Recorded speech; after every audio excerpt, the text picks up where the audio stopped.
TikTok, time to rock. Good evening, good morning, good afternoon to everyone who's watching from all over the world.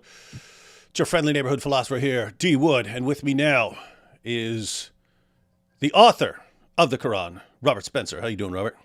Just great, David. The revelation hasn't come upon me today, but maybe tomorrow will be better. Yeah. Just check your house for any dogs. Check your house for any That must dogs. be it. Yeah, Maybe. Gabriel's terrified. Got pictures on the wall. Yeah, and pictures. Oh my goodness, you still haven't figured this out? Yeah, you'd think by now. So, Robert, wasn't planning this. I just messaged you early this morning. We've been talking about a guy. Dr. Craig. Do you know if it's Considine or Considine? I think it's Considine. Considine. We'll go with Considine. We'll roll with Considine. We'll assume it's Considine. Hey, why is it not showing me? Why is it not showing me comments here? Oh, there we go. Okay, there we go. All right. Okay. We got the comments pulled up. All right. So anyway, I have to say, Robert, that news about Craig Considine was that's like as shocking as like some Dawa guy saying he just renounced Islam and converted to something else. That's how surprising that was. And we're going to give people an idea of how far this guy's head was up Muhammad's butt. We are going to show people, but most people, as of right now, do not know why this is so shocking. But before we actually go into some of his articles and then show the like absolutely insane, shocking turnaround that just happened, like out of nowhere, just give us a little your thoughts on Craig Considine before we jump into some actual sources on him. Yeah, actually, Craig Considine is one of the pillars, really, of the whole Islamic Dawa establishment. You have the guys on YouTube that probably the people who are watching this are more familiar with, but Craig Considine is one of the guys who is writing books. He makes videos also, but he's written books about how great Muhammad is. He has been on the scene for probably about 15 years, maybe longer. He was a student of Dr. Akbar Ahmed, who is an academic Islamic apologist from the old school. Considine is probably his star pupil. Never converted to Islam, at least officially, although he says he's a Catholic, but he has also for years acknowledged that Muhammad was a prophet and scolded Christians for not accepting Muhammad as a prophet. Shame on us. Written about how wonderful Muhammad is, how he's really the most exemplary human being ever, and just the way you would expect a Muslim to. And so he's been a very important figure for Dawah because he's one of those guys where the Muslims can point to him and say, you see, here's a non-Muslim who agrees that Muhammad is wonderful. And that's probably one of the reasons why he did not declare his open conversion to Islam, because that would lessen his usefulness. Yeah, he's more useful as a Catholic academic who's constantly praising Muhammad. Exactly. And he's been doing this for many years, but just recently, it seems like since October 7th, he's had a big change. Now, we have to also not get too happy about this because just the other day, I was talking to him on Twitter, and he said, I stand by my scholarship on Muhammad. I'm sure we'll see how absurd that is as this goes on. But he's not renounced his claim that Muhammad is a prophet. He's not gone back on any of his ridiculous claims about Muhammad. But now he has broken with the Dawa movement, with the Muslim Brotherhood that's behind it, and is openly criticizing the Brotherhood and admitting that the Brotherhood has a scheme to take over the United States and gain political power, which he was one of the guys denying this all these years. Mm-hmm. And yeah, that's kind of my assessment. He seemed like the most extreme most extremely deceptive of the Dawa guys, because you have Dawa guys who will acknowledge, of course, there's a death penalty, and of course, Aisha was 9, and this and that. They'll acknowledge things that we use to criticize Islam. Then you have like a different category of Dawa guys who are just obsessed with claiming that anything you happen to like or appreciate it's exactly like Muhammad, and Muhammad actually started it. Muhammad actually was the foundation of whatever you happen to like about your world. So that's like the history of the articles that I saw from him. The entire history was, oh, here's this thing you like in the West. Actually, look at the connection to Muhammad and look at how this somehow is connected to Muhammad, or how Muhammad was actually the same. And so we'll be matter of people don't know. This goes way back. So I remembered a clip where we were talking about his claim that Muhammad was the George Washington of 7th century Arabia, or conversely that George Washington was the Muhammad of the 18th century. He was the Muhammad of America, right? So he had this, and we actually did a show. This is back when we were doing shows with the Trinity Channel, and we were I don't remember exactly. We were planning to go live to discuss this, and Pastor Joseph goes, "Hey, I know a guy who got a George Washington costume. You want to wear that?" And I was like, "Yeah, sure. Yeah, I'll put it on." So I actually dressed up as George Washington, and then we treated me as George Washington the entire show. Anyway, I was thinking, just to show everyone how long ago, because this was 2013, and we had already known about Craig Considine from before. But in 2013, you're talking 11 years ago, we were already talking about this guy in shows and how insane his claims about Muhammad were. But let's go ahead and watch. I noticed this is before I even had a beard. I've been rocking a beard, and not nearly as long as you have, but I've been rocking a beard for a long time, and this is before the beard. So hard to believe. Yeah, hard to believe that such a thing even existed. But let's go ahead and watch. I think the full thing is in, I don't know, an hour or 2 hours or something like that, of us going through how the absurdity, because we went through the entire article and exposed it from the Muslim sources. But let's see, where is that? Got to find it. I pulled up a clip here. 1 second, I got to type it in to see where it's at. Choose file. Here we go. What did I call this? George Washington? Yes. Reason. Okay, George Washington. So yeah, guys, this was a full video. We did a full discussion. We went through his entire article. I just want to show you how long ago we were talking about this guy that we're going to be focusing on during this show. We have a supernatural visitor, not unlike... 1 second, let me get us here. All right, he said a supernatural visitor. Pastor Joseph. All right, let me back this thing up. All right, here we go, ladies and gentlemen. We have a supernatural visitor, not unlike the one that Muhammad had in that cave in Mount Hira years ago, but someone far more noble, far better. But before we get to him, we're going to get to someone who I'm so thankful to meet and have on the program tonight, our dear brother, Robert Spencer. Thank you very much, Pastor Joseph. And I, too, am very grateful to be here, very happy to be here for this very special program. This program is unlike any other you ever... Hey, you've got slightly more gray in your beard, but other than that, you still look the same. I can't see it, but I trust you. I believe it. Yeah. I don't look the same, but let's go. Ever seen, Amen. I guarantee it. For we have in the studio with us tonight a guest so special that I can guarantee you that he has not appeared live on television since at least 1799. Ladies and gentlemen, we have with us tonight, giving his first press conference of the 21st century, a true president, an American patriot, a lover of freedom, and someone who is here for a very important reason tonight, which will very soon become clear. And so let's give a big welcome to President George Washington. Hey, praise the Lord. Hang on. Wait, we already said this, but someone's asking, how long ago was this?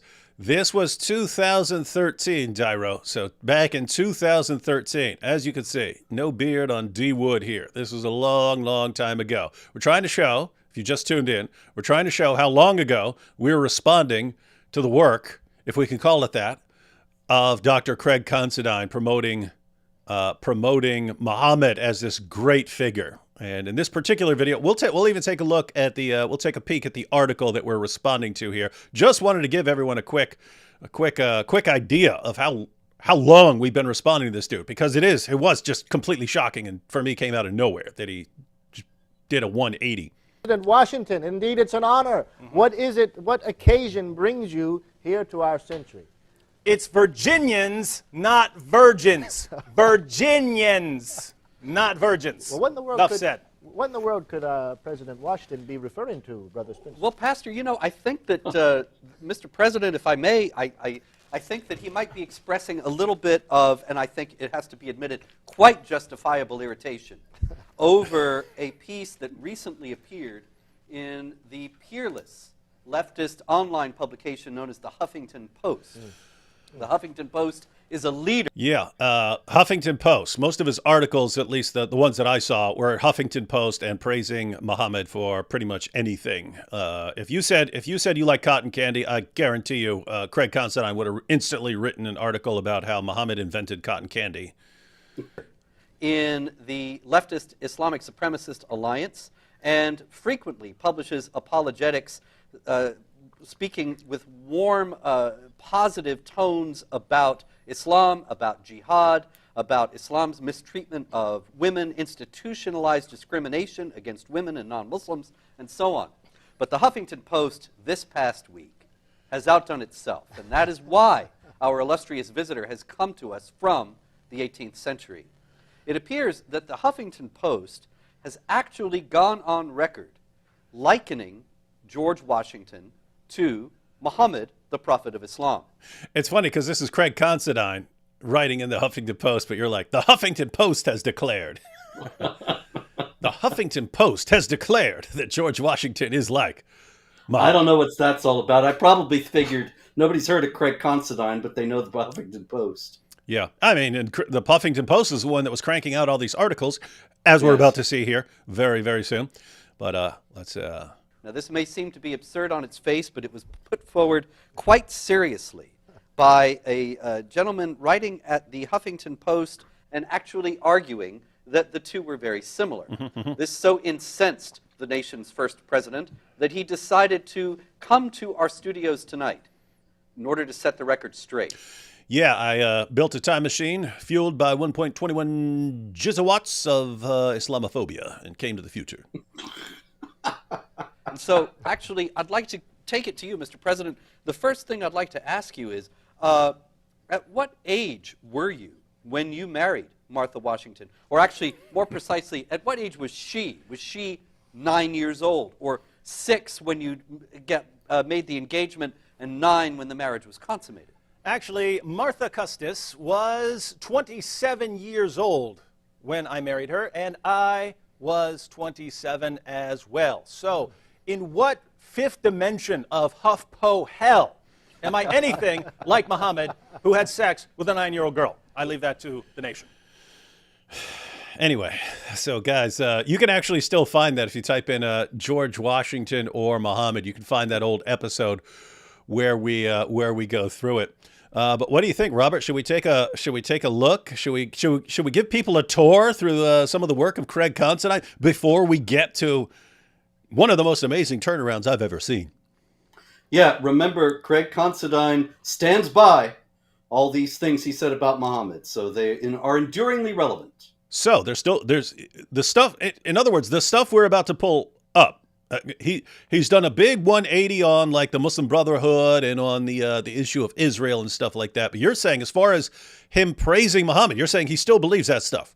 Oh yeah, absolutely. And I asked him just the other day. People can still see it relatively recently on Twitter. I asked him for a debate about Muhammad, and he said, "Oh, he's not interested in these debates where people are playing gotcha games and all that." And I think, well, yeah, I feel the same way, actually. It's kind of pointless as far as I'm concerned. So he said, I'd much rather have a mature conversation where we are both working toward the truth. I said, great, come on to my channel and we'll have that. And he said, well, I'll have to think about it.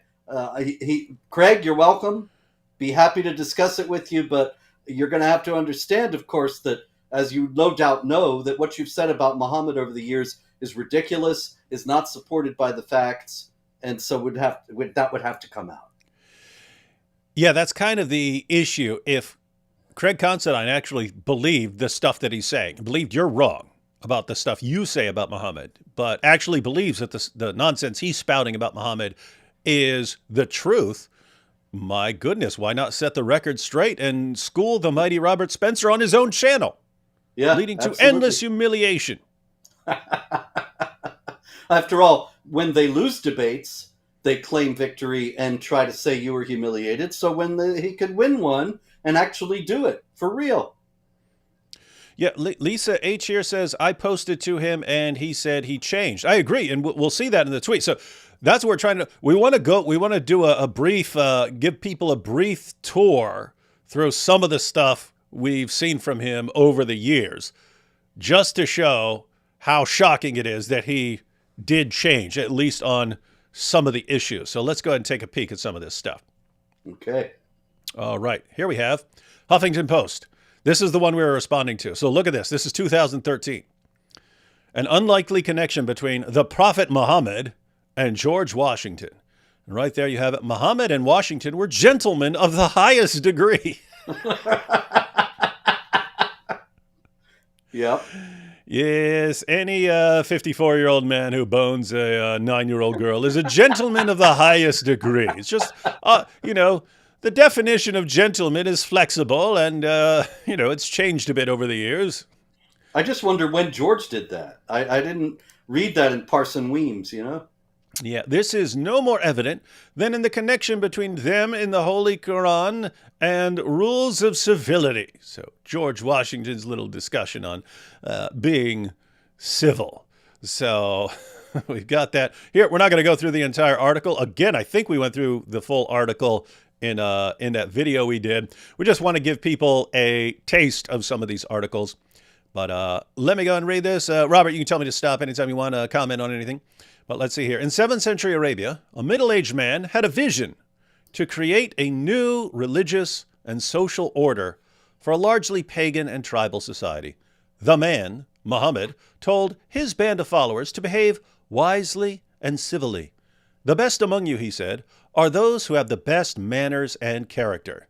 Just keep in mind. Okay, hold on. I'm thinking about the Battle of Badr, Uhud, Tabuk, all of the battles that Muhammad was involved in, the assassinations of his enemies who criticized him, all these. How is that behaving wisely and civilly, David? That's my problem. If you want to say that Muhammad had the best manners and character, okay, but you need to clarify what best manners and character meant when applied to Muhammad. You could have the best character. That's what the Quran says. He says a wonderful pattern of conduct. You can have the best character and have sex with a prepubescent 9-year-old girl. You can have the best character, the best manners, and be telling your followers that it's okay to beat their wives into submission. You could even beat your wife until her skin turned green, and the man with the best manners and the best character would condemn you for being a bad wife if your husband had to beat you until your skin turned green. You could take the wife of your own adopted son. You can buy, sell, own, trade, black African slaves. All of that is completely consistent with you having the best manners and the best character. So this is it's almost like it's in the same ballpark with equivocation, where you're changing the meaning of words, right? But you're saying something which a Muslim would agree with. Yes, he had the best manners and best character, but when we in the West hear best manners and best character, Considine knows we're interpreting that to mean best manners and character, like according to what we're familiar with, not doing the sickest, most evil things we can imagine and still just calling it best manners and best character. So, David, I don't think, I could be wrong. Craig, you can correct me if I'm wrong, but I don't think Craig Considine has ever addressed the marriage to Aisha, the sex slaves, the beating the wife, any of the things you just mentioned. But he paints this picture of Muhammad as this sort of proto-Gandhi who is wise, who is peaceful, who is anti-racist. That's another one of his hobby horses, and so on. Now, I want to ask you, just for the record, when we're getting all this that we're saying about Muhammad, it's in the Hadith, it's in the Sirah literature, it's in the material that Muslims believe is trustworthy to tell them about what Muhammad said and did. Now, is there any early Islamic record that shows Muhammad to be a wise, civil individual in the Western sense who treated people fairly and justly and honorably and was not a rapist and a warlord and a murderer and all the rest of it?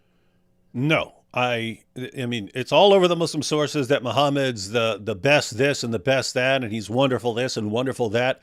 But if you're talking about what we mean by good manners, good character, and stuff like that, no. This guy would be serving 487 life sentences if he were around today. So is Craig Considine, when he says these things, he is either completely ignorant of what the Islamic sources actually say, or he is misleading his readers deliberately. Is there any other alternative? Yes, it's one of those, or possibly that he's being fed complete nonsense by the Muslim Brotherhood. So then he would be ignorant of what the Islamic sources actually say. Mm-hmm. And he's got a go-between who's telling him all this about Muhammad, and he never bothers to check. He just runs with it. So either way, it's not a pretty picture. Not a pretty picture. So this is the guy again. 9-year-old girl, all this stuff. Got caught having sex with his slave girl in his wife Hafsa's bed, then took an oath. And keep in mind that the objection was not that he was having sex with a slave girl. He was allowed to do that.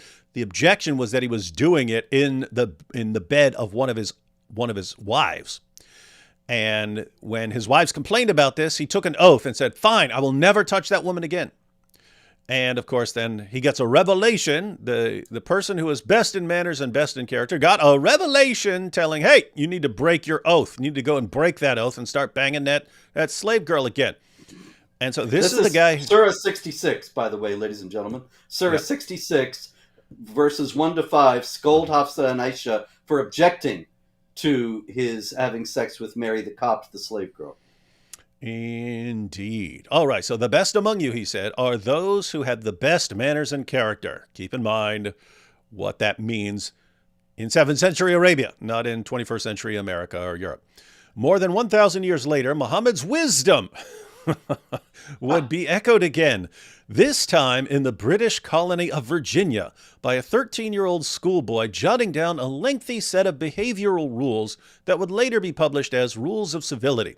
The schoolboy was none other than George Washington, who would one day become the first president of the United States of America. Muhammad and Washington may seem like an unlikely connection, or I would say a stupid, idiotic, and ridiculous connection. But in fact, they share strikingly similar biographies. David, have you read Washington's Rules of Civility? Didn't we read some of it during the show? I don't remember. I think we did, yeah. I think now that you mention it, absolutely. But it's just worth noting that George Washington doesn't say anything in there about raping children or taking sex slaves or having his critics assassinated in targeted killings. Nothing. There's none of that in there at all. So I don't know where Craig's finding the similarity. Maybe that was the 2.0 edition and it's been lost. Yes. Yeah. Concealed by the Islamophobes. So, hey, check this out. Strikingly similar biographies. Muhammad and Washington were students of history. Really? Now, yeah, I'm thinking, in what sense was Muhammad a student of history? The only sense in which he's a student of history is that he's known, even according to the Quran, as the ear. And he's criticized for believing anything anyone tells him. So he just believes whatever stories people come up with. And so that's why you end up with all these ridiculous legends about Alexander the Great and so on in the Quran, the sleepers of the cave and so on. I don't know if I consider that a student of history. He hears a bunch of stories. History is different. There's a method with history that helps you distinguish true information from false information. Muhammad was completely lacking in that area. He could not tell the difference between a fable or a bedtime story and something that actually happened. So this is just ridiculous here at the very beginning. He outrages history. He completely rewrites history because he claims in the Quran, or whoever wrote the Quran claims, that the Quran confirms the Torah and the Gospel, and it doesn't. And this gives rise to this idea in Islam that the Jewish and Christian scriptures have been corrupted by the Jews and Christians. This is just changing history to suit yourself. Yeah, and all Muhammad did to accomplish this was just anyone that anyone else liked in history, he would just say, "Oh yeah, he's a Muslim," and he said, "Hey, just believe in Allah and Muhammad," and that's all he did. That's not history, guys. History is not saying, "Hey, who do you like? Oh, you guys like Moses? Well, did you know that Moses was a Muslim and he preached the same thing I'm preaching? Oh, yeah, just received a revelation saying that Moses agrees with me and Jesus agrees with me and they all agree with me. I got the revelation right here in my head." That's not history, guys. Anyway, all right. So Muhammad and Washington were students of history, restorers of justice. Wow. That's what I'd call Muhammad. And fierce warriors who led, you could say warrior, who led their respective nations through successful revolutions. Both men united a large swath of political territory and served as the founding father for two unprecedented social movements, Islam and the United States of America, whose universal ideals would both spread throughout the world, respectively. So he just goes on and on and on and drawing comparisons between Muhammad and George Washington like this. It's so crazy. It's just taking everything that's distinctive about Muhammad out and imagining this completely fake Muhammad. He's got his own private Muhammad. There is no basis for Craig Considine's Muhammad in any Islamic texts. And, just look at the parallel he's drawing. It's Muhammad said, those who have the best manners and character, which in Muhammad's time, as we pointed out, meant something completely different and repulsive and disgusting from what that would mean now. But, if that's the parallel you're drawing, every kindergarten teacher encourages good manners and stuff like that. It's like, oh, look, you see, let me draw the comparison between George Washington and this kindergarten teacher. The way he's doing it, you could draw a comparison between any two people. Yeah. Well, it's true, because once you decide that you're going to just make up whatever about Muhammad, then you can compare him to anyone. You could say Muhammad is the new Jackie Kennedy. He doesn't have to correspond to reality at all. Yeah, pick anyone. You could compare.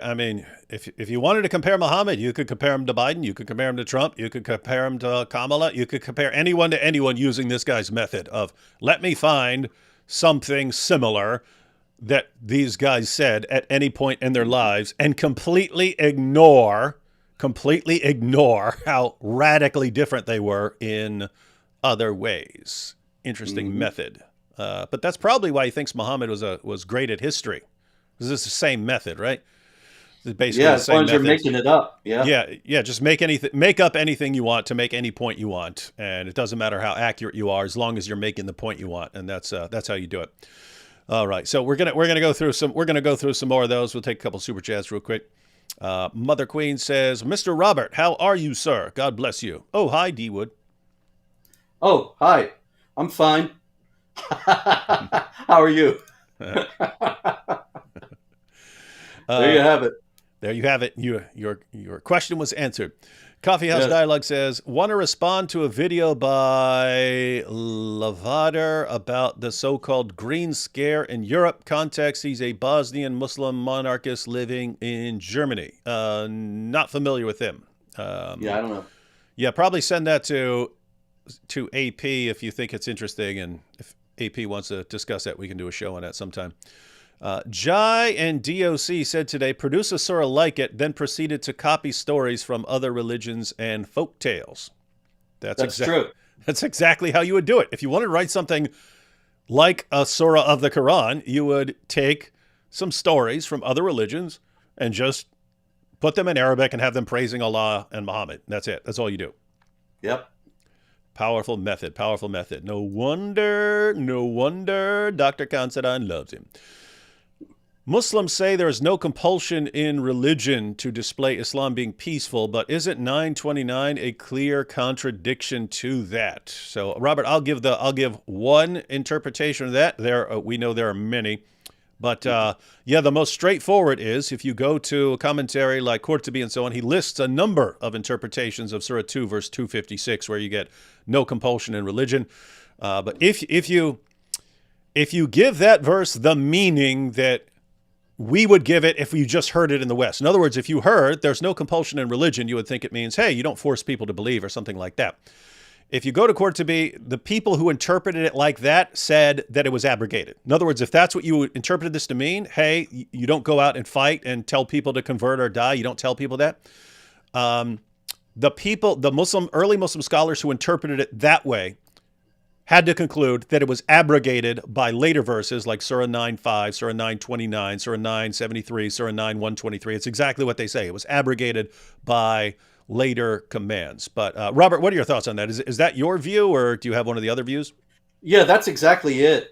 Sayyid Qutb, the great scholar of the Muslim Brotherhood in the 20th century, in his tafsir, he actually confirms Qurtubi and says that it was abrogated by 2193. Fight them until persecution is no more, and religion is all for Allah. And so if you're going to make religion all for Allah, which is also, of course, in 839, then there might be people completely minding their business and not causing any trouble at all, but their religion is not all for Allah, so you have to fight them.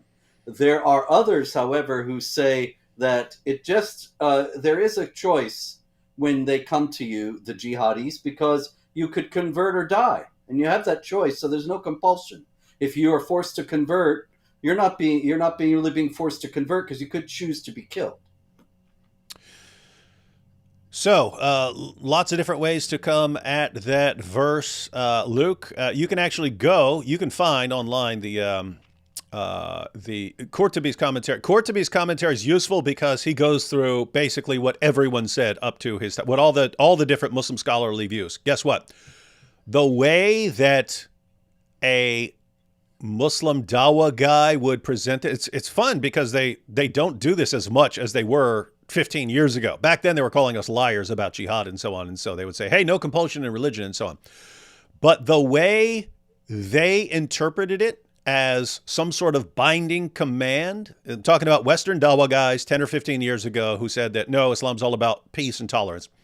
And when you asked them for evidence, they said, look, Surah 2, verse 256 says there's no compulsion in religion.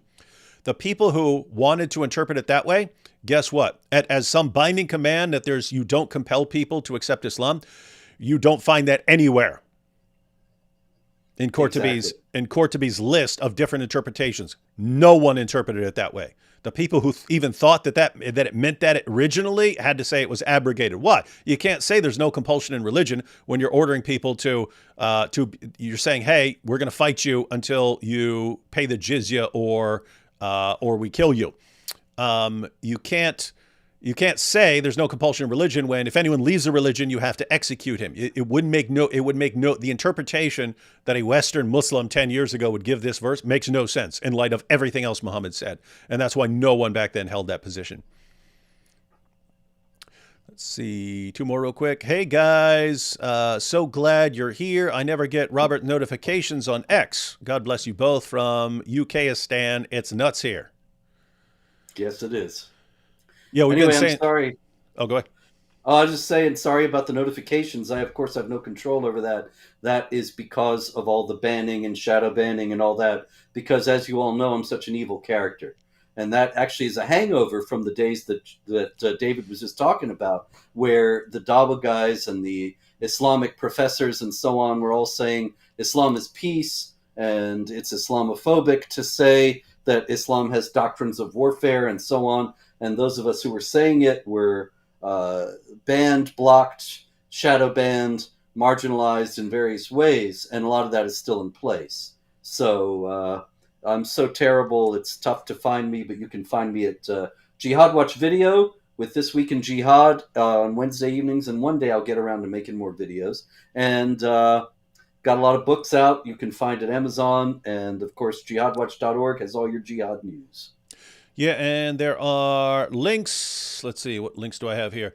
Links in the description box. I got links to Robert's YouTube channel where we do This Week in Jihad, to his Twitter page, and to his book, The History of Jihad. Everyone needs to have a copy of The History of Jihad. Got to have that one.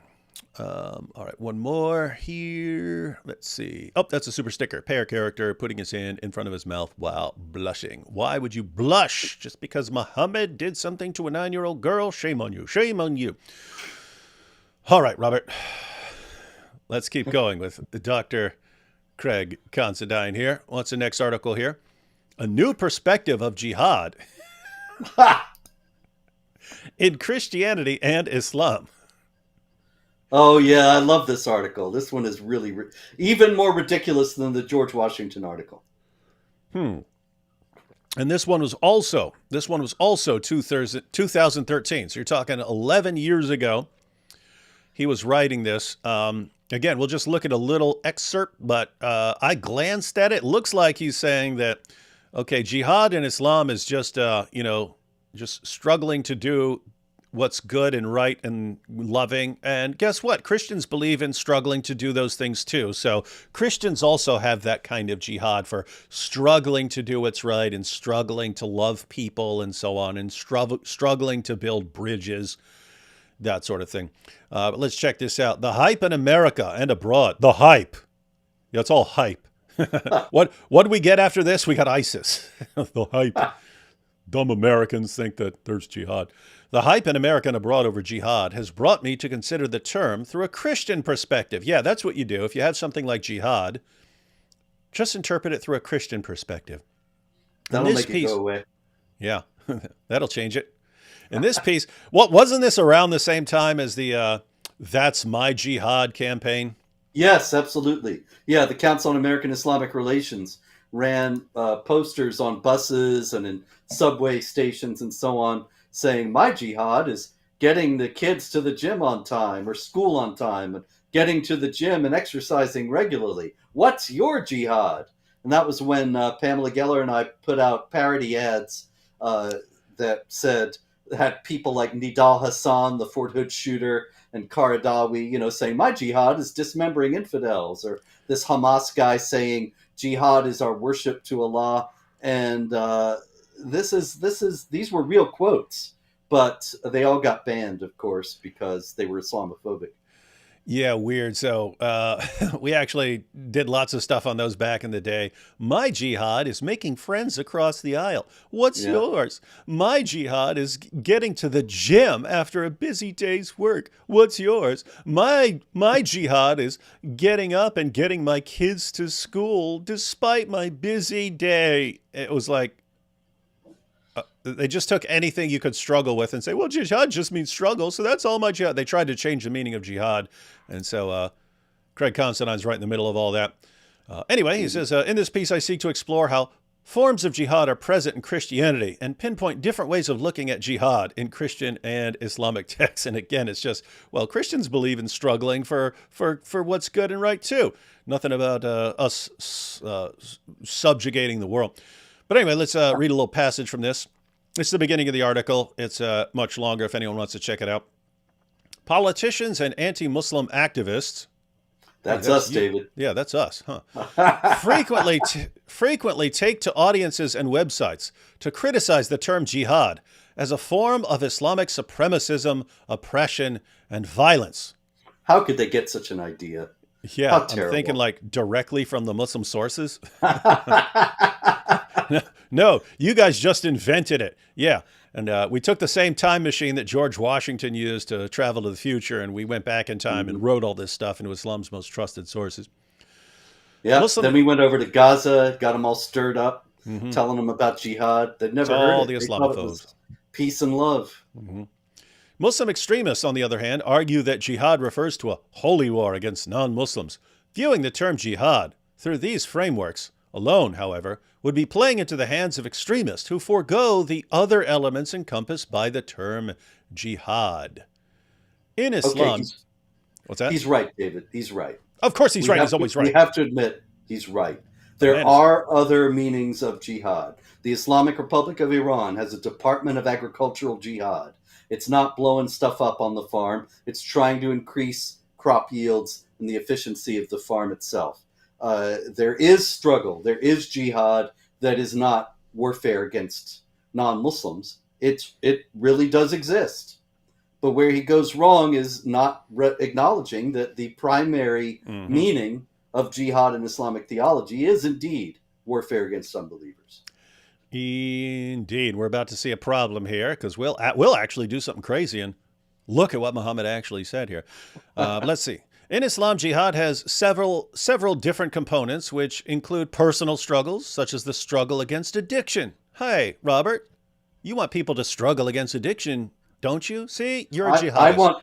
I want Craig Considine to struggle against his addiction to praising Muhammad without any basis in the Islamic texts. Yeah, so you believe in a struggle. So you're a jihadist.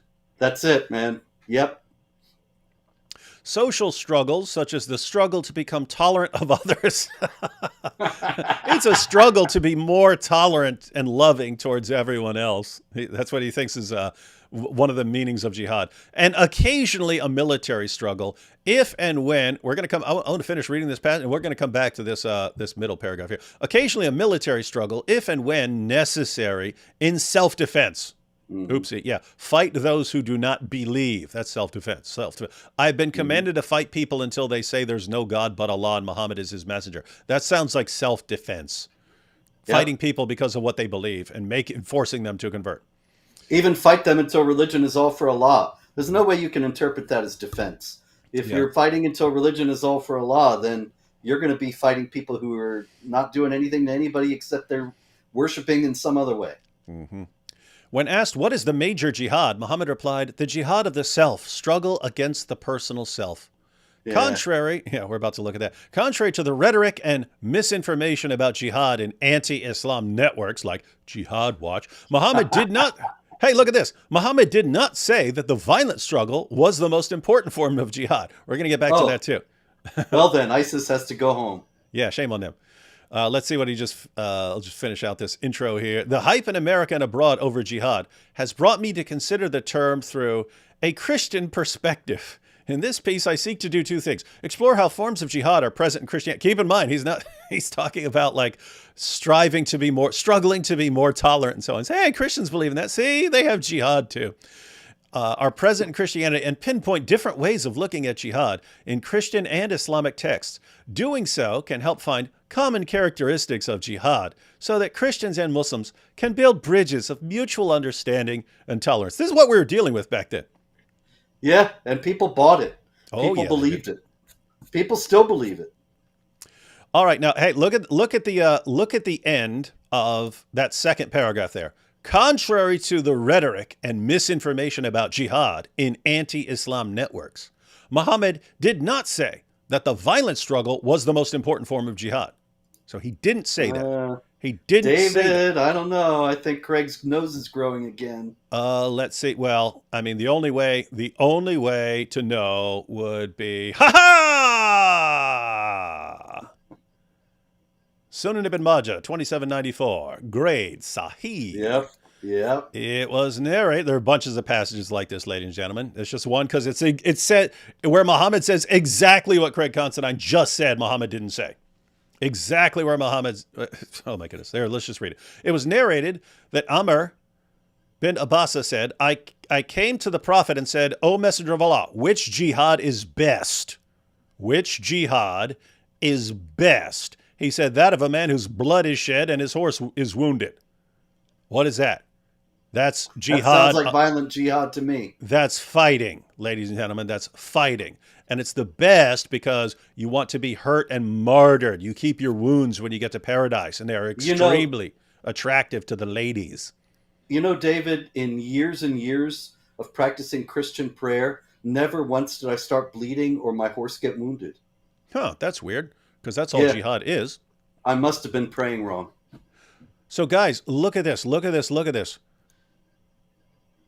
Which jihad is best? That's specifically the question Muhammad was asked. Muhammad responds, that of a man whose blood is shed and his horse wounded. You get injured while fighting in the way of Allah. Now, once again, look at what Craig Considine says. Contrary to the rhetoric and misinformation about jihad and anti-Islam networks, Muhammad did not say that the violent struggle was the most important form of jihad.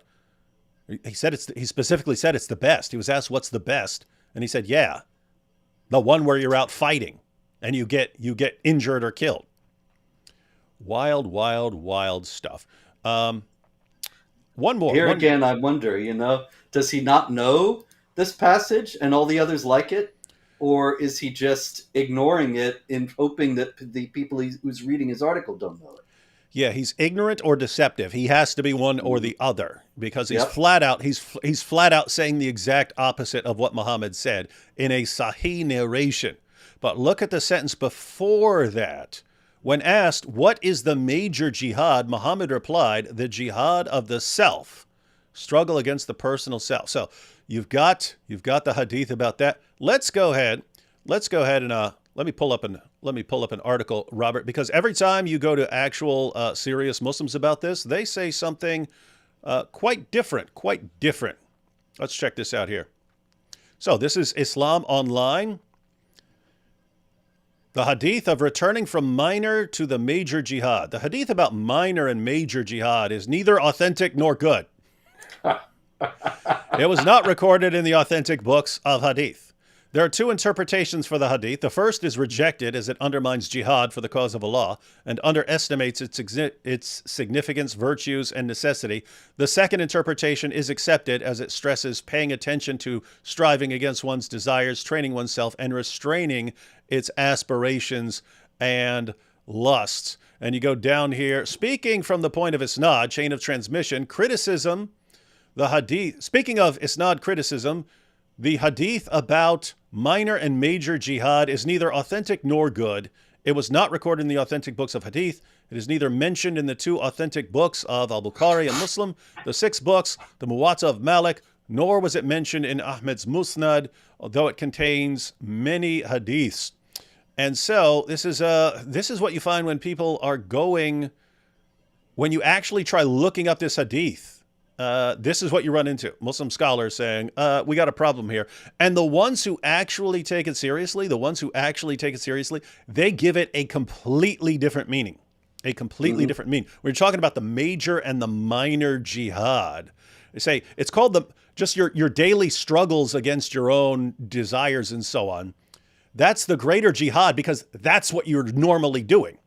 And the goal of that kind of jihad is that when you have the call to violent jihad, you're already prepared. You have full self-control over yourself, so you're not getting scared, you're not making excuses and so on. You've been training yourself for months or years that I just automatically do what Allah and Muhammad say.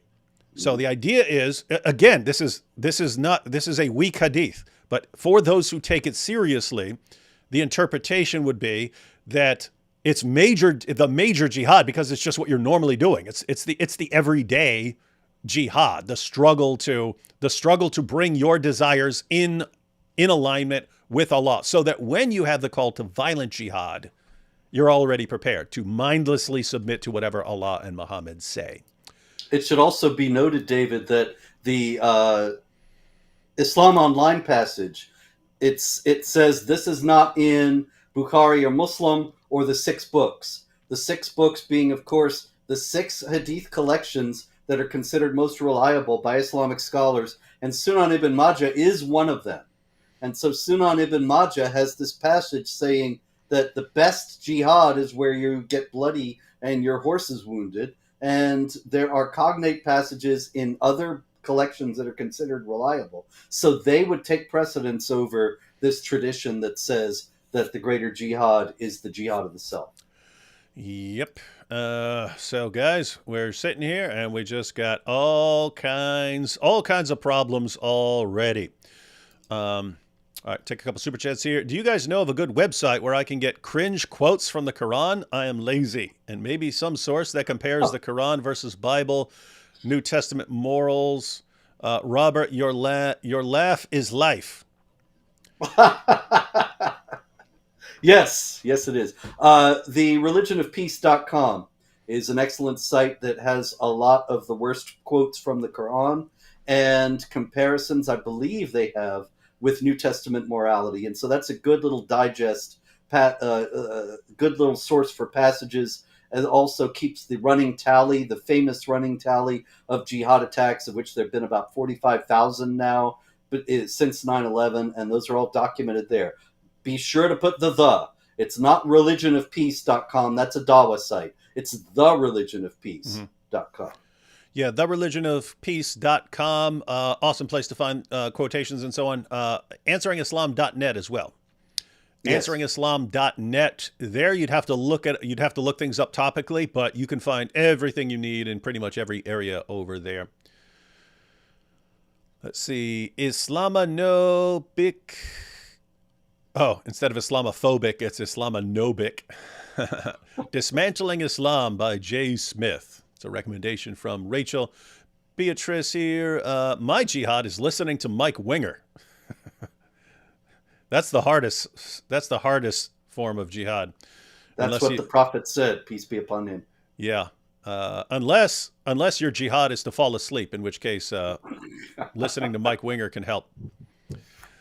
My Muslim friend keeps responding that the war violent verses was for that time, and people using them today for terror are misinformed. How would you respond to the for that time argument? That's a lot of hooey based on the basics about the Quran in Islamic theology. That the Quran applies to all people at all times and all places. It's the perfect book that deals with all situations. The idea that this rather short book, shorter than the New Testament, has massive numbers of passages that have no applicability in modern times is ridiculous on its face, on the basis of that very simple idea that the Quran is applicable for all times and all places. It is, if you look into Islamic theology, you have some very clear understandings of passages that are superseded, that don't always apply in the modern world. But unfortunately, the traditional understanding is that the later passages that are revealed later, according to Islamic tradition, take precedence over passages that were revealed earlier. Now, this kills that argument altogether, because the passages that were revealed earlier are the ones like Surah 109, which says, you have your religion and we have ours, and you're not going to believe in my religion, I'm not going to believe in your religion. Basically, let's just leave each other alone. And then you have the later passages, fight them until persecution is no more and religion is all for Allah, and so on. And those are, because they're considered to have been revealed chronologically later, the ones that apply for all times and places. And it is Islamic theologians who say this, not the terrible Islamophobe Spencer. Yeah, so I mean, technically, if someone wanted to say, "Oh, that was revealed for that time," in the sense of what? In the sense of just for that people, because it was revealed to those people, you could say that about any of the passages in the Quran. Any of the earlier revelations, you could say, "Well, that was revealed to those people for that time." So the first thing you would do to someone who is saying, "Hey, no, that just applies to that time. Show me in the Quran where it says this just applies to people from that time. Show me that in the Quran." So that's step one. Allah claims to be perfectly clear in his commands. So if his command is, and notice what the command is, fight those who do not believe. And he introduces the passage with, "Oh, you who believe," not, "Hey, I'm talking to you guys right now, but this isn't for later Muslims." In other words, if you said, "Hey, this command to those who believe, oh, you who believe," is only for this particular group, that would be innovation, because Allah didn't say it was just for that group. This is what you get with 21st century Muslims who are embarrassed about what their book says. It says, fight those who do not believe. That's an ongoing command. There's nothing that comes after it that abrogates or cancels it. So these are the final marching orders of the Quran. These are the final marching orders. So someone says, "Hey, no, that was just for back then." Okay, great. 14 centuries of Muslims trying to conquer the world had it all wrong. With interpreting Allah's crystal clear commands. Something very odd about that. So in other words, what are the odds? 14 centuries of Muslims all got it wrong until you get to a modern westernized Muslim, or the modern westernized Muslim is the one who got it wrong because he's interpreting the Quran through his lens as a Westerner, like Craig Considine. A lot of Islamic apologetics, at least up until recently, has been based on trying to make Westerners think that Islam is benign, and so it smooths out the rough edges. You know, Aisha wasn't really 9, she was really 18 or whatever. And Muhammad didn't really fight wars. He only just said fight in self-defense. All these things are designed to make Islam more palatable to Westerners, and it works. And you get Western converts, and then a lot of them get buyer's remorse because they get in and then they realize they've been lied to. And that's I keep telling people, Robert, over when me and AP are doing shows, people have no clue how good they have it. It was, even if you just go back to 2013, it was a sad, lonely world for us. It's it's not just the Huffington Post. Every news source was just bombarding people. Every politician was bombarding people with these ideas. And there's like a handful of us trying to take on everyone in every position of power and just being called racist, bigots, Islamophobes when we're the ones saying, look at what it actually says. Can we look? No, we can't look at what it actually says. You're evil. And it just sucked back then. And now, like, people don't know how good they have it now, where the Dawa guys now admit that Muhammad had sex with a 9-year-old girl, that there's a death penalty for leaving Islam. Now they admit all the things that we struggled for years. That was our jihad. That was our struggle, getting people to actually pay the slightest bit of attention to what the sources really say. That was some rough times. Glad it's paying off though. Even with Craig Considine, as we're about to see here in a couple of minutes. Indeed. Mr. Spencer, I just wanted to thank you for all your work. I will keep supporting you. It's unfortunate the world is the way it is. God bless you, sir. Thank you. Please hit Patreon under my name, Robert Spencer, or support Jihad Watch at jihadwatch.org. People don't know. Another thing that we had to deal with 10, 15 years ago was all this nonsense that came out from very wealthy organizations saying that there was this Islamophobia industry that was making big money telling people that Islam was bad when it was really benign and cuddly and lovable. And that actually they had all the money. They had millions and millions of dollars. But we had we were operating on a shoestring then, and it's gotten much more difficult now. So if you can help at all, it would be very gratefully received and much needed. Everyone who was doing it back then went into massive debt trying to deal with it because every doors get slammed in your face. You can't do certain things. They get you shut down no matter what you do. And so the only people who kept at it were the people who said, "I'm going to do it anyway. You can just try to destroy me in every way possible. I'm still coming after your profit because someone needs to do it." Anyway, that's why I keep telling you guys, you got it way better than we had it back then. It's a different world. Good job, Craig. I think baloney can be halal. Maybe only if it's phony, though. Well, as phony as his articles, so there you go. Joshua said, I graduated high school in 13 while you were top George Washington. Yeah. Top G Washington. Yeah, top G Washington. And he was graduating back when I was top G Washington. Michelle says, your books are fabulous, Robert. I've another pre-order. Thanks for all you do. I'm sure you have rewards in heaven. Don't forget Sunan Abu Dawud 203. At least you have more hikmah. Thank Muhammad. Sunan Abu Dawud 203. Right. That's, of course, the eyes of the leather straps of the anus. Hey, the book has just come out. I mean, it's not actually out for sale yet, but I got my copies. It looks beautiful. Get yours. Get it pre-ordered now. Muhammad, a critical biography. I'm hoping to get David to do a total cage match about this, about the historicity of Muhammad, the historicity of the various stories about Muhammad. So stay tuned for that. David, the challenge has been thrown down. I'm not going easy on you, Robert. I'm going to say that this is a horrible, ridiculous view, and I'm going to humiliate you in front of everybody. Okay. Many have claimed to have done it, but none yet have. Maybe you'll be the first. Hikmah of the day with Mr. Robert Spencer, Sahih Muslim 146. That's the famous passage that Islam is going to recede between the two mosques as a serpent crawls back into its hole. It's just a funny hadith. Yeah, I love that one. It's like no one is more odious in the sight of Allah on the day of judgment than the one who calls himself King of Kings. Mm-hmm. I mean, you can't get more revealing than that. Indeed. Robert is a modern-day John Quincy Adams who knew about Islam and the issues of its history. So who traveled here with 1.21 gigawatts of Islamophobia. Yeah, it was interesting that you could find more knowledgeable politicians in the 1800s than you can now today when jihad is all over the place. Well, it was just common sense. They just read the texts and they reasoned from them. And they didn't have to think, oh, I'm going to be called racist and Islamophobic if I say what's in the Quran. So John Quincy Adams, I'm honored by the comparison and thank you. But fact is, all he read the book. He said what was in it. Mm-hmm. For Robert, dude has been keeping it real for decades. While YouTube closes all of his monetary gates, Sir St. Peter better throw open those gates when you arrive. Respect and love.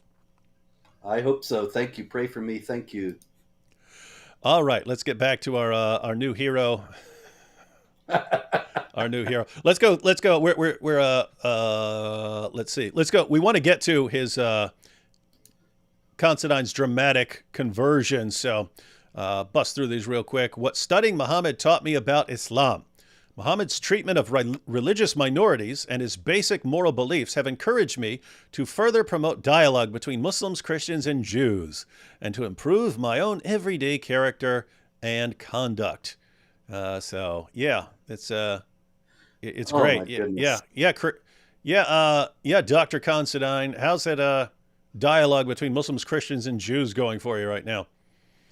It's just incredible. Muhammad was the most intolerant of all people against any dissent. I've mentioned it several times, but these poets who made fun of him in their verses and opposed him, he had them assassinated, praised his followers for doing it. Asma bint Marwan, Ka'b bin al-Ashraf, etc., etc. He had a mosque burnt down. He actually burnt down the mosque, destroyed the mosque after the Battle of Tabuk. That was a mosque that had been set up outside of his auspices in northern Arabia. That's not a very well-known story. You can read about it in Muhammad, a critical biography.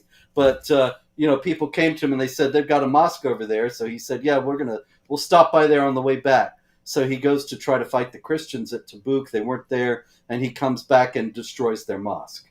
He was not tolerant of diversity or plurality, anything of the kind. Here again, you got to wonder, what Muhammad is Craig talking about? Maybe there's some other guy he's got in mind.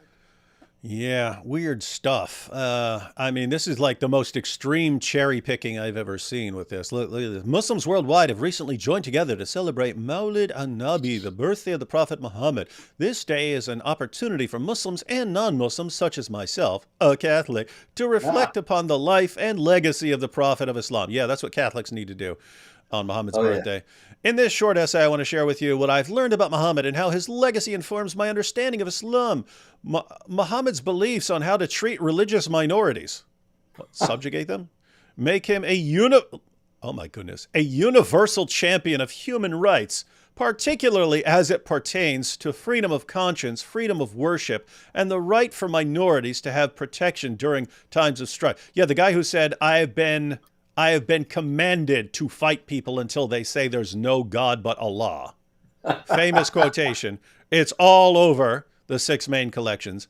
The guy who said that Allah had revealed to him, fight those who do not believe in Allah. That's the guy who's the champion of freedom of conscience, freedom of worship, and the right for minorities to have protection during times of strife.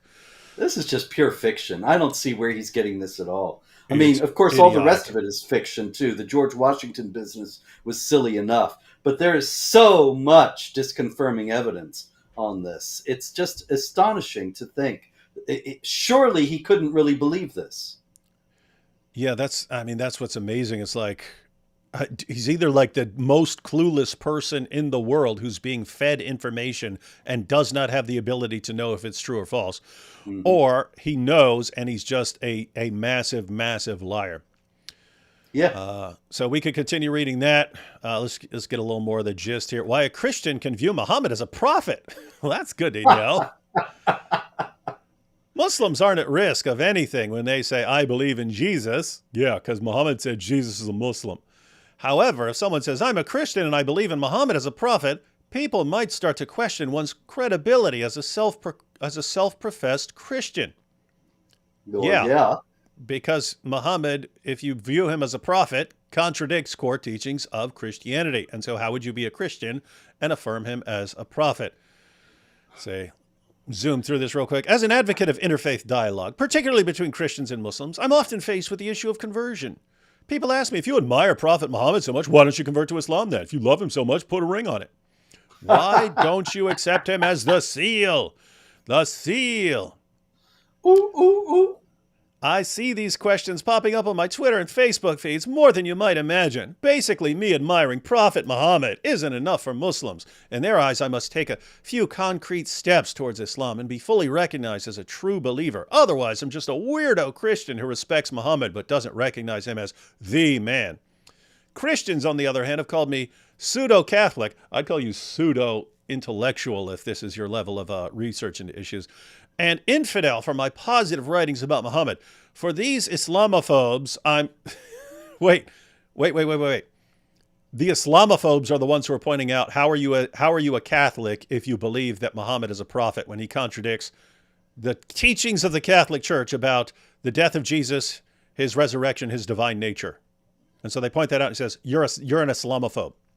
For these Islamophobes, I'm quite simply a heretic. There's no way around it. Perhaps my work is irritating to Muslims and Christians because I'm pushing a few traditional boundaries. He's such a boundary pusher, and he's a courageous guy.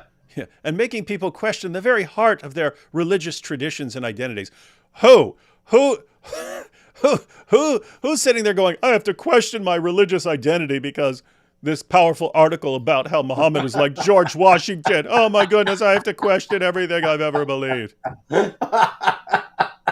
Some like narcissistic personality disorder here, Robert. Yeah, as well as a total divorce from reality. It's just astonishing to me. Unbelievers are those who say Allah is the Messiah, Jesus the Son of Mary. That's in the Quran twice, 517, 572. That's a direct refutation, a direct rejection, I should say, of the divinity of Christ, which is a core Christian belief. How can he say this guy's a prophet and affirm things in one book that are denied in the other? Yes, according to the Quran, Catholics, Protestants, Orthodox, if you're Christian, you are an unbeliever. And he's saying, okay, well, I believe in this prophet who calls me as a Catholic an unbeliever. That's what he's saying. Yep. Wild, wild stuff. And here's sort of the conclusion. We're not going through this entire article, but let me wrap this up by returning to one question. Is Prophet Muhammad worthy of admiration among Christians? No. I believe he is. Well, then you're wrong. His central concern, watch this, my goodness, this guy. His central concern was to lead mankind on the right path. By right path, I mean justice, mercy, compassion, love, tranquility, and peace. For these reasons... that's Muhammad. Yeah. That's what I think of when I think of old Mo. Yeah, when I think of Muhammad, I don't think about him banging a 9-year-old girl or telling his followers it's okay to beat their wives into submission, or taking the wife of his own adopted son, or ordering his followers to execute apostates or to violently subjugate Jews and Christians. I don't think of him saying that the end will not come until you Muslims fight the Jews and the Jews are hiding behind rocks and trees, and the rocks and trees call out and say, hey, there's a Jew behind me, come kill him. No, I don't think of any of that. I just think of justice, mercy, compassion, love, tranquility, and peace. For these reasons, I elevate him to prophet. On what planet does this guy think he gets to elevate someone to prophet status because of his delusions and fantasies? Wow. Oh, this my is goodness. narcissism on a massive scale, yeah. This is absolutely insane stuff. What do we have here? Oh, we got a couple tweets by him.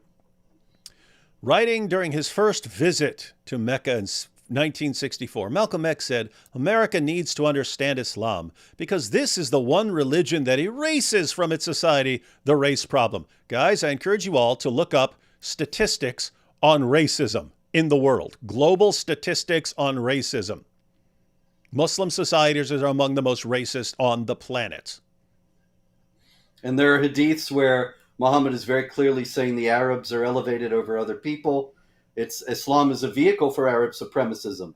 As David has noted many times, this is where Allah, the supreme being who created the universe, created everything. You got him saying the most important thing he wants for human beings is to live like a 7th century Arab. You got to pray in Arabic. You got to dress like an Arab. Most of the converts take the name of some Arab. And that is not an anti-racist idea. That is based on the assumption that Arabism, Arabiya, is superior to other races and other ways of living. And we're just supposed to ignore everything that's... Once again, we're just supposed to ignore everything. The real problem here, because we read this stuff and we know what else is in the Muslim sources. The people who are in his Twitter feed and the people who are reading Huffington Post articles, they don't have that knowledge. They don't have that background. So when they see Dr. Craig Considine, Catholic professor at Rice University, saying this, they think he's spouting good information. Mm-hmm. And that's such a huge problem. I mean, people were misled by this guy, seriously. Yeah, he's not just a fool, he's a dangerous fool. Here's a perfect example. Prophet Muhammad was defamed, insulted, mocked, and violently attacked by those who opposed him. How did he respond? By remaining calm, ignoring the insults, and focusing on his mission. Responding with violence was never an option. The Paris beheading is an affront to his teaching. So the Paris beheading he's referring to here is where a teacher was beheaded for showing kids Muhammad cartoons after warning kids that they were going to discuss this as part of their free speech exercise. And if anyone didn't want to see it, they could leave the room and so on. And what does he say? How did he respond? How did Muhammad respond? So keep in mind, the guy who cut that teacher's head off, he knew what the Muslim sources say. Mm-hmm. He knew that, Robert, you just pointed out a couple minutes ago, you had poets making fun of him in poems. He ordered his followers to kill them. Yep. And there are numerous stories of this kind. Not one, not two. There are many stories about different people that Muhammad ordered his followers to kill, took volunteers, somebody volunteered, they went and killed them, and then he rewarded the killers. There are many stories of this kind, and so it's very clear he was absolutely intolerant of criticism and dissent. Yeah, and I mean, the times when he endured criticism were times when he had to put up with criticism because he wasn't in a position to kill people over it. So when when he and his followers were a tiny minority in Mecca, that's when we're not fighting back against these guys who are making fun of me and so on. Once he had people around him who could carry out his commands, if you insulted him, you had to die. In fact, when he returned to Mecca, we've read this, Robert, in Ibn Ishaq. He returned to Mecca. He had a list of people who had made fun of him, and he couldn't retaliate when he was there before. And he said, even if these people are clinging to the Kaaba, kill them. And it was people like singing girls who had made fun of him by singing a song, making fun of him. They had to die. And the guy who, one of his scribes who was taking down the Quran and then lost his faith because he didn't hear what Muhammad said, and he read it back to him with a change, and Muhammad said, yeah, put it that way. And he thought, wait a minute, I'm not the prophet. Muhammad's the prophet. So he fled to Mecca. But then he comes and begs for mercy when Muhammad gets to Mecca, and he leaves, and Muhammad doesn't say anything.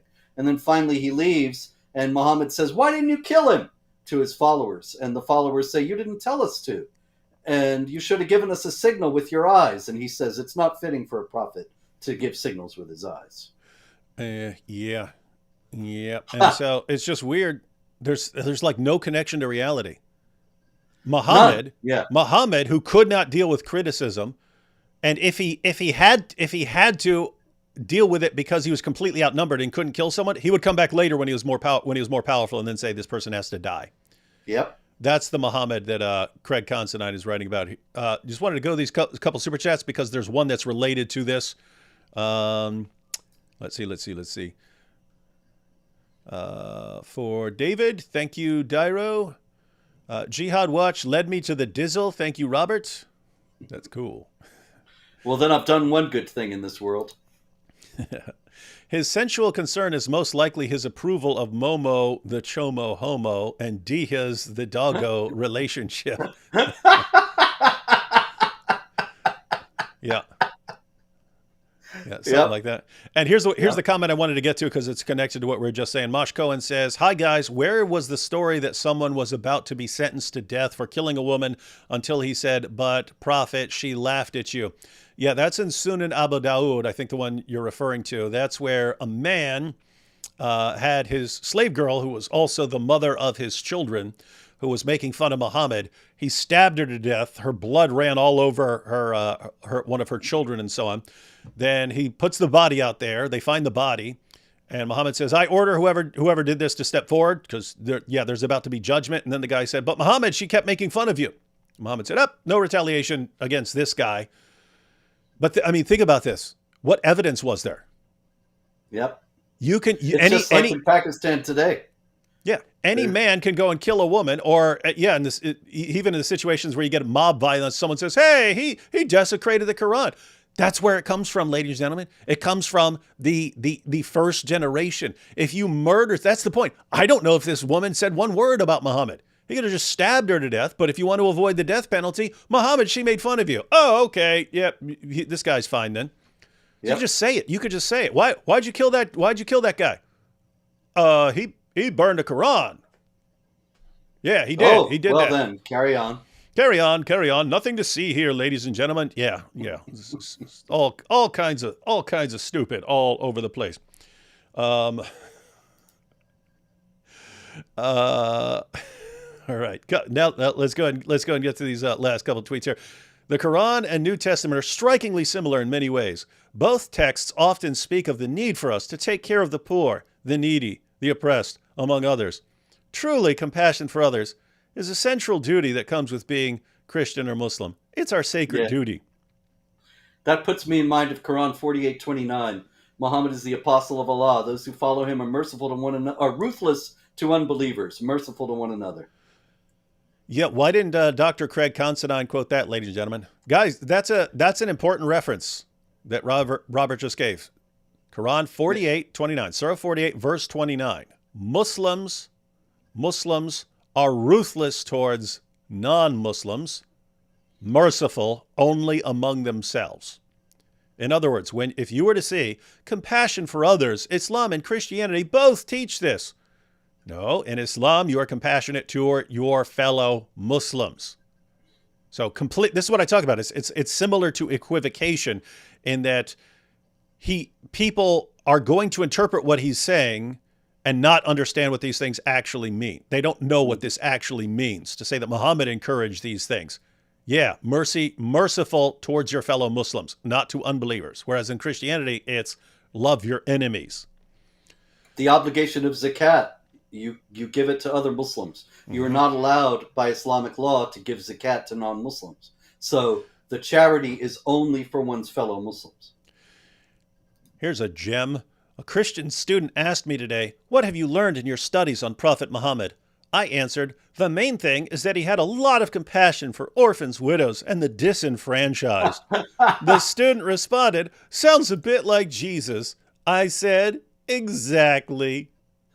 Yeah. Exactly. You remember, David, when Jesus raided the oasis where the Jews lived and massacred them and then killed the husband and the father of this very nice-looking woman and married her on the spot and had sex with her on the battlefield where all the dead bodies were strewn. And this was compassion for a widow, wasn't it? Yeah, but she wanted it that way. Yeah. Yeah. She's like, oh, this guy that killed my my husband and father is so smoking hot. I especially like when they tortured my husband before killing him, and they lit a fire on his chest and before chopping his head off to find out where the money was hidden. Yep. He's so dreamy. This is Safiya bint Huyai, folks. It's a real story in Islamic tradition. There is, of course, no correspondence to anything like that anywhere in Christianity. And just the idea that Jesus and Muhammad are both compassionate to widows, well, it's insulting, really. It insults the intelligence to anybody with even rudimentary knowledge of either one or both. Mm-hmm. And so, guys, this is what we've been dealing with. This is like tip of the iceberg with this guy. This is what we were dealing with for years. It's him saying these things and being famous for it and being paraded around to give speeches in various places about how wonderful Muhammad was. And this guy, his articles being published all over the place, explaining how Muhammad is one of the greatest people of all time. So great and wonderful in every possible way. He's just like George Washington. He's just like Jesus. He's just anything you like. If you love your wife, Muhammad's just like your wife. If you love your husband, oh, he's just like. If you love your kids, oh, Muhammad's just like your kids. It didn't matter. Whatever you like, Muhammad was exactly like whatever it was that you like, and so on. So this was everyone back in the day. He's just like the most extreme version of it. This is what we were dealing with for years, and all of a sudden, a couple days ago, we get this. We get this here. Dr. Craig Considine says, I used to collaborate with Muslim Brotherhood entities in the USA and beyond. Shocker. He was collaborating with the Muslim Brotherhood. Who would have thought? Yeah, Robert, for anyone who doesn't know, what's the Muslim Brotherhood? The Muslim Brotherhood is an international organization founded in Egypt in 1928 in order to restore the caliphate. The caliphate having been abolished in Turkey in 1924. The caliphate, for those who may not know, is the Khalifa means successor. And the Caliph is the successor of Muhammad as the military, political, and spiritual leader of the Muslims. The Caliphate is the ideal state for the Muslims, and traditionally in Sunni Islam, it's understood that, actually in Shiite Islam too, but it's a little different in some ways, that the Caliphate supersedes all nationalities, all nations, and the Muslim owes allegiance to it alone. The Muslim, in other words, is an international citizen of the Caliphate, not the citizen of the United States or France or Germany or Britain or whatever. And so the Caliphate was abolished in 1924. The Islamic jihadis say that was when our troubles began. That was when the Islamic world lost its unity and its power. And we have to restore the unity and power of the Islamic world by restoring the Caliphate. The Muslim Brotherhood was started 4 years after the abolition of the Caliphate in order to bring about this restoration of the unity and power of the Ummah, the global Islamic community. And the Muslim Brotherhood is very active all around the world. Hamas says that it is the Muslim Brotherhood in Gaza. And every major Islamic organization in the United States, Council on American Islamic Relations, Muslim American Society, Islamic Society of North America, all of them, they are connected to the Muslim Brotherhood in various ways. And so when he's saying he's worked with the Muslim Brotherhood for years, he's working with a group that, according to a captured internal document, the Muslim Brotherhood Strategy for North America, the explanatory memorandum on the Muslim Brotherhood Strategy for North America, says the brothers must understand that their work in America is a kind of grand jihad in eliminating and destroying Western civilization from within and sabotaging its miserable house by their hands, which is a Quranic quote about the Jews actually destroying themselves by their own hands. And so the idea is that the people in the West will also destroy ourselves by our own hands, and it's working great, by their hands and the hands of the believers, so that it falls and Allah's religion is victorious over other religions. That's what Craig's been working with. Now, Robert, I'm a little new to this and I'm a little slow. So let me just ask, if this guy's collaborating with the Muslim Brotherhood, because we're a little confused as to where he's getting the absurd claims he's making, whether he's just lying or he's being fed this information and he doesn't know any better.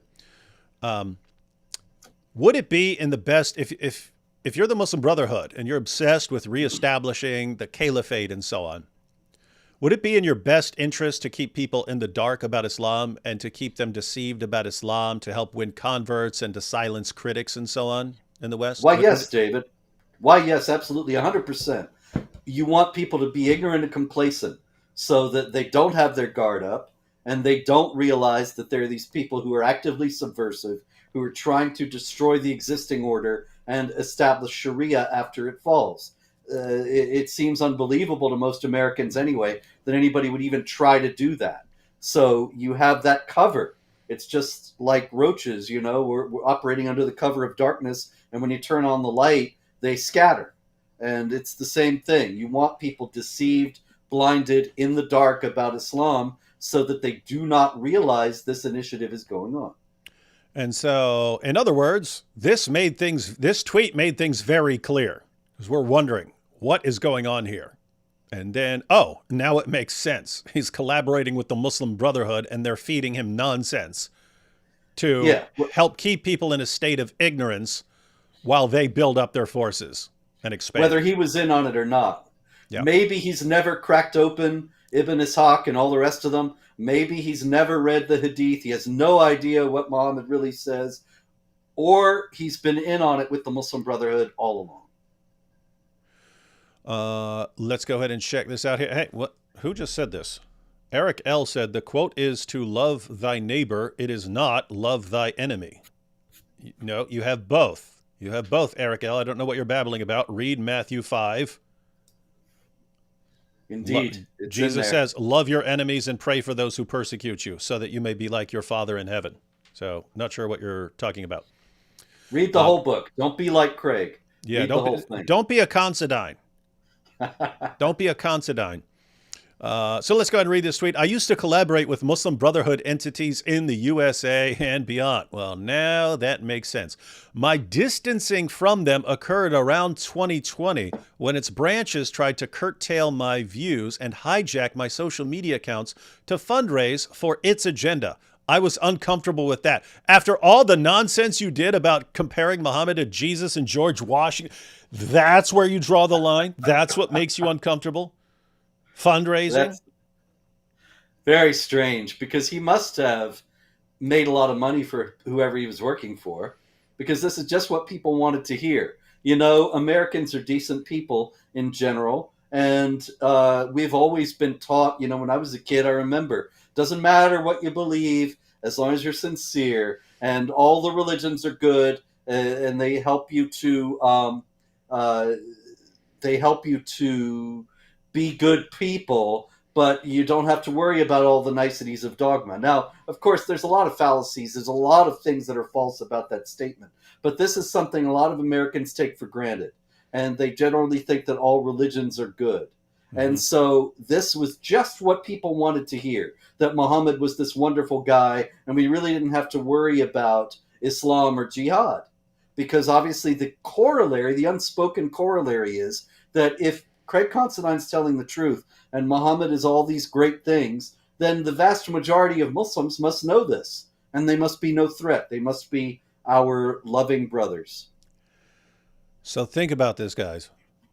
He's being fed. He said he was collaborating with them. So where's he getting the stupid ideas that they're using him as a deception megaphone, right? If the Muslim Brotherhood says that, there will be people who their alarm goes off and they're like, wait a minute.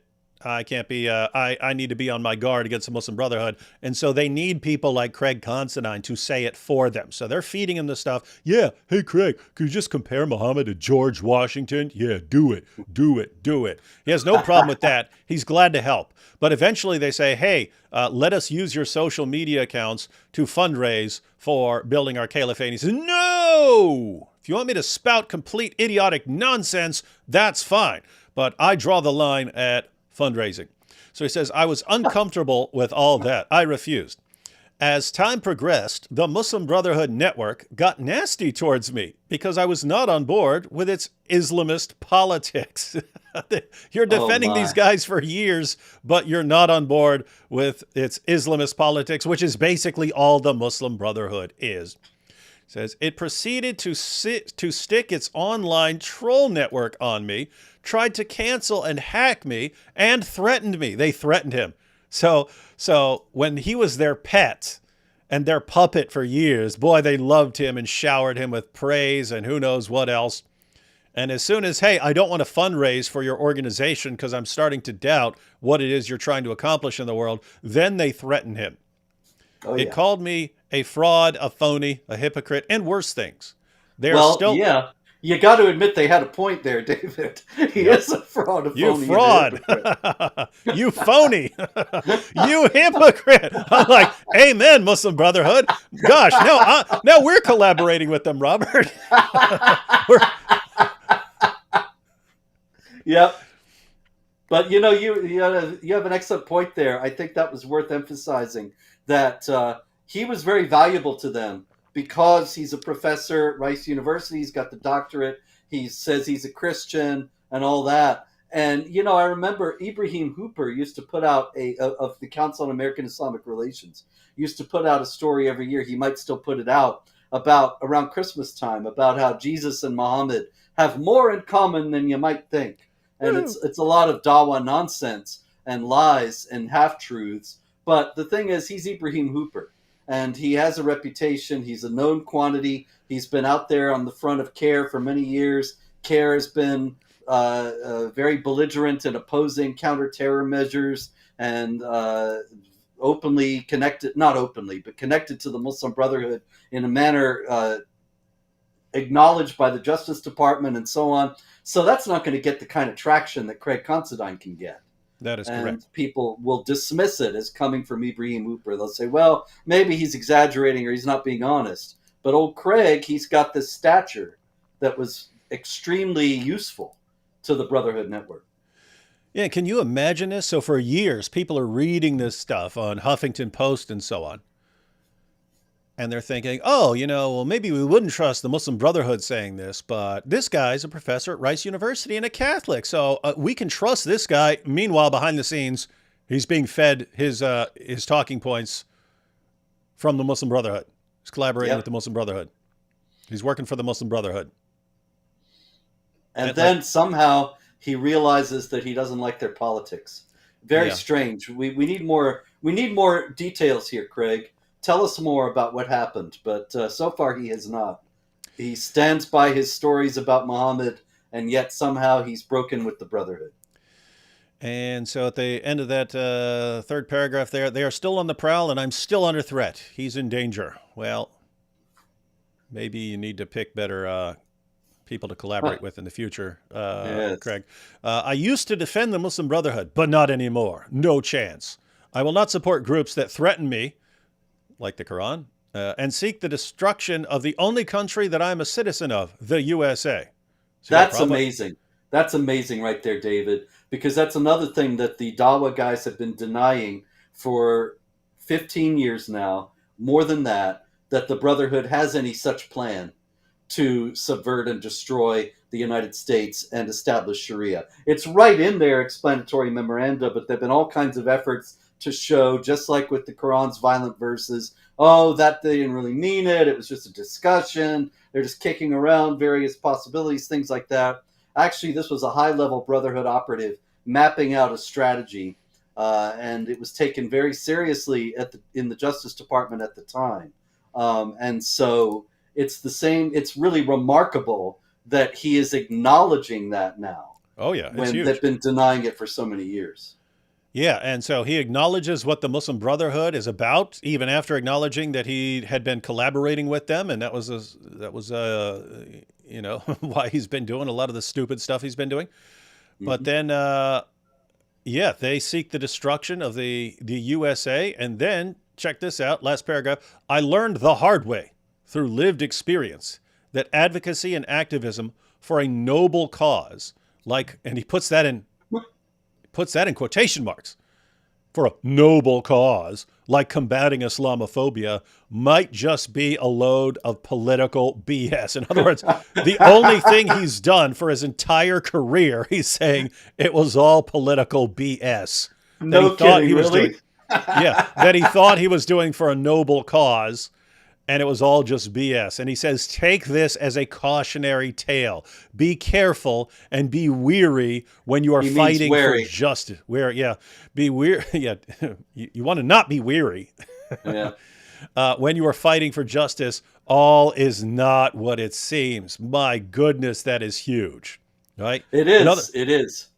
It's astonishing, really, because it looks like he's even questioning the whole idea of Islamophobia. Now, David, you and I know Islamophobia is a scam, that it was made up in order to intimidate people into thinking it's wrong to oppose jihad violence and Sharia oppression of women. It's wrong to speak the truth about what Islam teaches and so on. It's designed to make people scared. And yet, for somebody who was one of the leading Islamophobia propagandists to say this, well, it's just amazing. It's like if Nancy Pelosi endorsed Trump. Yeah, indeed. Someone asked, Paul Anchor says, how old is this tweet? What is this, like a week old? It's recent. Yeah, it's not very long ago at all. Yeah, it's about a week old. It's about a week old. So this is brand new. And we were caught totally off guard because we were like, this is the biggest drooling on Muhammad fanboy in the world. I mean, my goodness, Craig, get a room as much as you love this guy. And then out of nowhere, combating Islamophobia, a noble cause. Guys, be careful what you're falling for. He was the king of it. He was the most extreme version of that I can think of. Yep. And then, hey, he warns people, guys, things aren't what they seem. So when you think you're fighting for justice and so on, be careful what you're actually fighting for. And couple follow-ups here. Feline Musk says, let me get this straight. This is a response to that tweet. Feline Musk says, let me get this straight. You're, in your bio, an award-winning professor and author, a sociologist no less, and you teach at a rather prestigious university, Rice, and it took you until 2020 to know that the Muslim Brotherhood was evil, and only they came for you? And his response is not, no, the Muslim Brotherhood's not evil. Better late than never, right? Yeah. True. Absolutely. I mean, you got to wonder, because a lot of these guys, the Americans that the Brotherhood has, you got to wonder if they ever have second thoughts about what they've gotten into. These Islamic apologists and Dawa guys who are converts or non-converts like Craig, who are essentially converts in effect, and they have private second thoughts that they don't dare enunciate. And so we got to hand it to Craig Considine for all the criticism justly we have leveled upon him in this tonight. At the same time, my hat's off to you, Craig, for having the courage to speak out in this way. Yeah, Black Angel says 2020. Yeah, so that's when he said that he realized that there were some problems when they were trying to do the fundraising. As far as these actual tweets, when it says July 24th, that's July 24th, as in 6 days ago. So this is new stuff. But he's saying he realized there was a problem 4 years ago. He's just now that he's refusing to go along with what they say and they're threatening him, now he's being vocal about his opposition to the Muslim Brotherhood. And here are some of his tweets from the past couple days. He says, in this video, Kamala Harris objected to using the words radical Islamic terrorism to describe terrorism carried out by Muslims. I used to say the same kind of thing. I thought I was combating Islamophobia in doing so. I was wrong. It is not Islamophobic to identify groups like Hamas as terrorists. It is intellectually lazy and immoral to cover up the reality of things. It's like, it's intellectually lazy and immoral to do what I was doing for years. and says that he stands by. Yeah, this is really, really weird stuff. So it's a weird thing where he's basically saying we were right all along. So he's still going to have disagreements about Muhammad and so on. But as far as the agenda of Muslim groups and stuff like that, and Islamophobia. He's basically saying we were right and he was wrong. And it's great. It's amazing to hear him acknowledge that. Guys, if you are trapped in a stupid position for years, do not stay, and you finally realize that it's stupid and you were wrong, come out and say you're wrong. Hats off to the man for coming right out and saying, I was wrong about this stuff. We think he's wrong about some other stuff, but that is huge. Lots of people would not want to admit that they've spent years of their life fighting the completely wrong battle and actually helping terrorists. Not a lot of people would want to come right out and admit that. So hats off to him for that. But he says it's intellectually lazy and immoral to cover up the reality of things. So he's saying what he was doing was immoral. Worse, David, I think that it would be a great idea now to put out new editions of Craig Considine's books about Muhammad with "It is intellectually lazy and immoral to cover up the reality of things" written right on the cover on the top. That'd be awesome. And so then people know what they're getting. Yeah, I'd buy that. Yeah. So he says it's intellectually lazy and immoral to cover up the reality of things. Worse, it is absurd to focus on policing language instead of protecting lives. Oh my goodness. This guy's saying some of the exact same things we've been saying. You guys are focused on what we're saying. Why don't you focus on saving people who are going to be victims of this stuff? And condemning people that want, instead of protecting lives, and condemning people that want to kill your citizens. Do words now matter more than life? Well, where'd this guy come from? Acting all this time. I don't know. It's really weird. He sounds like us here. This is like some Invasion of the Body Snatchers stuff. Yeah. Where's the real Craig Considine, and what have you done with him? Someone snatched his body or something like this. He says that it's time to call a spade a spade. All right, last one here. Dr. Craig Considine says there is an unholy alliance between anarchists, socialists, communists, and Islamists. You think? They are animated by the scourge of post-colonial thought that has polluted Western university. Dude, it sounds like you were on the same exact page until a week ago. Yeah, absolutely. Much of the left in the West is not progressive. It is the opposite. It is regressive. Countless liberals have been duped by Islamists, just as many of the latter have been duped by Marxism. The left is decaying, and it is unfortunate to witness. Watching it praise groups like Hamas is the final straw for many lifelong liberals. Consider me one of them.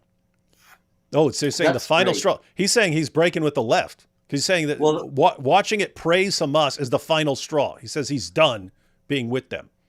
That's terrific. That's great. I love that. But really, here again, you got to wonder. It's not as if the left's love for Hamas just arose after October 7th. The left has loved Hamas for years. The left has loved all the jihad groups for years. This alliance, how many years have we been talking about the leftist Islamic alliance? We talk about it regularly every week on This Week at Jihad, and he's acting like it's a new thing. Yeah, and so it's another situation where I never noticed that. And look at this last one here.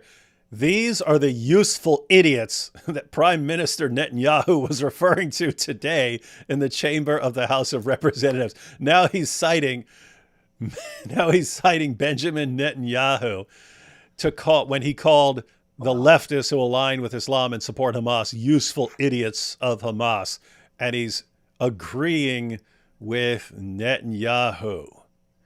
My goodness. Changes. That is a lot of changing right there. That is like one of the most dramatic turnarounds I've seen in a long, long time. That's crazy, crazy, crazy, crazy, crazy.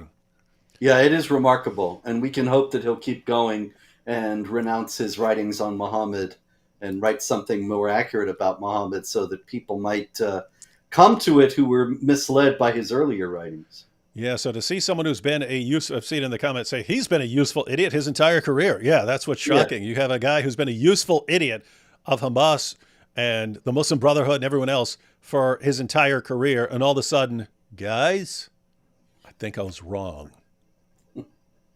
Hats off to that guy. All right. Yeah. So we're done. We got a couple of super chats here and then we're out. Let's see. In the aftermath of the Hamas takeover, they use this excuse No, they used this to execute thousands of people they called Zionist collaborators or simply apostates. Zero evidence. I think he's talking about that quotation from earlier from Sunan Abu Dawud, where you can kill someone for criticizing Muhammad or something like that. He says, Mosh Cohen says, Jesus is our prophet too, and we love him.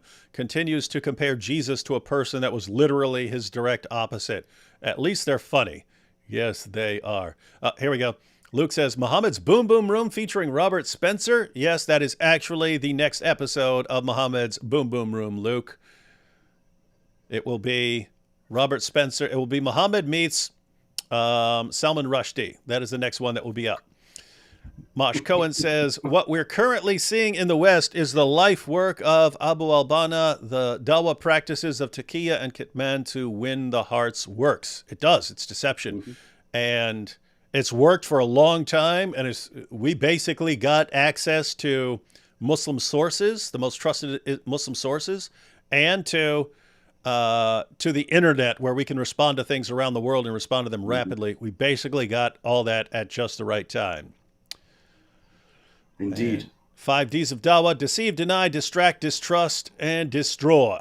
Yep. You got to dodge, dip, duck, dive, and dodge. And last one here. America needs to understand KFC because this is the one restaurant that erases from its society the haram problem. Yep. Understand KFC. Powerful. Oh, there'll be many more like KFC before we're done. Yeah, they have to. All right, Robert, any final thoughts on Craig Considine before we cut out? Yeah, Craig, if you see this, I do want to say, look, I love you, man. I admire your courage in acknowledging you were wrong. I invite you to follow through. We may have been a little bit rough with the rhetoric, but really the fact is that everything we're saying is accurate. The sources about the Islamic sources about Muhammad back up what we're saying about Muhammad and not what you have said about Muhammad. So I hope you'll continue to follow through. Your invitation to chat with me on the Jihad Watch channel, it's an open invitation.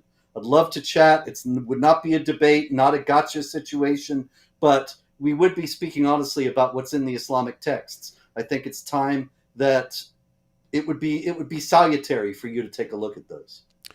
And so, guys, I would suggest finding those tweets that Robert's talking about where they're discussing this and encouraging Craig Considine to take Robert up on that offer and get on that show. All right, so I guess we're out. There's one last super chat here. Craig Considine should have been hearing you, D. Wood, and Robert Spencer, etc.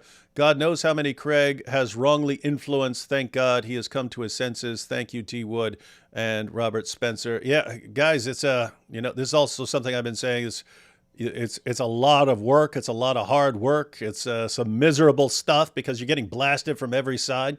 I mean, especially going back 15 years, you said something about Islam. You got blasted by Muslims saying you're a liar, even if you're quoting directly out of their sources. They're saying you're a liar. Atheists are saying, well, you can't criticize another religion because you're religious too, and all religions are equally stupid. So you catch it from atheists. And then you got Christians saying, what? You're supposed to love everyone, and you're criticizing their stuff? That's not loving. That will hurt their feelings. You got blasted from every single direction. And you have people like Robert who just kept at it no matter what. And the bottom line is it's a lot of hard work. It takes a long time. If you're relentless, it works. It works. It may take a while. It may take 10 or 20 years or something like that. But the truth does come out. So anyway, I added a link. You might need to refresh your page, but I added a link to Robert's Patreon page. Yes, please support his work. He has a big site. He has a lot of people working for him and so on. So if you can sign up to support him on Patreon, please do that. Link is in the description box. And in theory, are we gonna have This Week in Jihad tomorrow? Absolutely, yeah. As far as I'm concerned, if you're free. All right. So we will be on Robert's channel tomorrow night, 8 o'clock p.m. for This Week in Jihad. And I suspect there has been some jihad. Unfortunately, yes. Catch y'all then.